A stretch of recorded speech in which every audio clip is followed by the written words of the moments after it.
अस्सलाम वालेकुम भाईजान, क्या हाल है? ठीक है, तबीयत से ठीक है। ये आज आपको बकरी दिखा रहे हैं माशाल्लाह से। पहला सुबह है और 4 दांत में माशाल्लाह। ये आप चेक कर सकते हैं, प्योर राजनपुरी गुलाबी, बड़े कानों में इनकी दुम भी देखें। पहला सुबह है माशाल्लाह। अभी आपको दिखाते हैं इनका हमाना भी आप ऐसा बना रही है, ठीक है ना। ये आप चेक कर सकते हैं, पहला सुबह है माशाल्लाह। अगर कोई भाई दोस्त लेना चाहे वो हमसे ज़रूर रब्ता करे, आपको जायज़ और मुनासिब रेट में लगा देंगे। गब्बन बकरी है माशाल्लाह। ये अभी आपको चला फिरा के दिखाते हैं। ये आप चीज़ चेक करें माशाल्लाह। ये देखें माशाल्लाह, फुल हाइट ज़बरदस्त चीज़ है। अगर कोई भाई दोस्त लेना चाहे वो हमसे ज़रूर रब्ता करें, आपको जायज़ और मुनासिब रेट में लगा देंगे। पहला सुबह है माशाल्लाह। ये चीज़ आप देखें, काफ़ी खूबसूरत और दांतों में 4 दांत है। दांत दिखानिया, ये दांत भी देखें, 4 दांत है माशाल्लाह।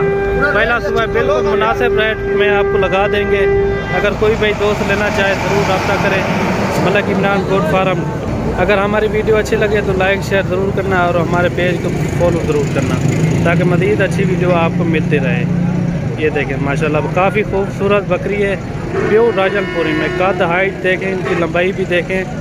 ये देखें माशाल्लाह, ऊपर से नीचे तक सफ़ेद ही सफ़ेद है, प्योर वाइट माशाल्लाह। ये देखें माशाल्लाह। अगर हमारी वीडियो अच्छी लगे तो हमारे चैनल को ज़रूर सब्सक्राइब करना और लाइक करना और दोस्तों के साथ शेयर ज़रूर करना, ताकि मज़ीद अच्छी वीडियो आपको मिलती रहे। ये देखें माशाल्लाह, बेहतरीन चीज़ है। इधर मामा वाला, ये देखें। अगर सबसे पहले कोई भी रब्ता करेगा इंशाल्लाह हमारी लिए आपके साथ होगी। कार्गो हमारी हाल पाकिस्तान में होती है, आप जहाँ भी मंगवाना चाहो मंगवा सकते हो। ये चीज़ भी देखें माशाल्लाह, बहुत प्यारी।